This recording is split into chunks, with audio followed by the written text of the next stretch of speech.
The brick will last longer. It's a lot stronger, but it's just the fact that if you ever have to put a window or something like that, or put a new door or a new window or like that, it becomes a bigger project to do. So that's why I don't like brick too much. Hi there, my name is Lynn. My name is Martin May. Together, we run New Brunswick Property Deals, where we connect savvy investors, both local and from out of province, to off market properties with amazing cash flowing potential. So, whether you are a first time homebuyer or an experienced investor, we can find you your next investment property here in New Brunswick.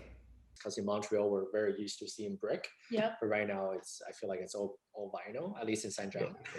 I like vinyl more than brick too. You know, like which one to choose. Yeah, Right? we don't know what's the difference But- between the two, which one is better when it comes to The brick will last longer. It's a lot stronger, but it's just the fact that if you ever have to put a window or something like that, or put a new door or a new window or like that, it becomes a bigger project to do. So that's why I don't like brick too much. Siding is just like for wood frame and just cut a hole in the wood and just put a window in and then seal it back up and then put the siding back up. It's so much easier to do as a carpenter, right? Yeah. But it can be done. I mean, I've done brick before too. I just prefer the wood over brick. But yeah, I mean, here there's a lot of siding here, and that's one of the things. Is like in Moncton, we're not like the highest city where there's bigger money involved, right? So basically, lately it's been going nuts, but normally in the regular, like when the market was just steady line for like 10, 12, 20 years, before it went crazy this year and last year. Before it was just steady pace. So basically everybody went with the cheapest, right? The vinyl siding was always the cheapest way to cover your house.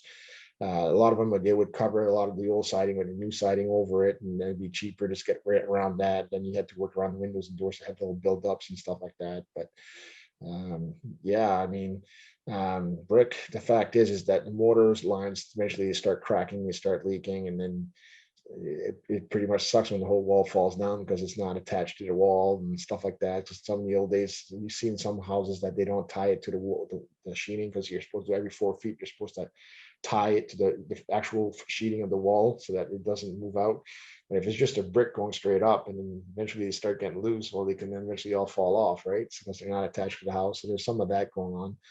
Not too many of those, but there are some out there like that. And that's one thing that bricklaying is a big cost, right? It's not cheap to do brick, right? So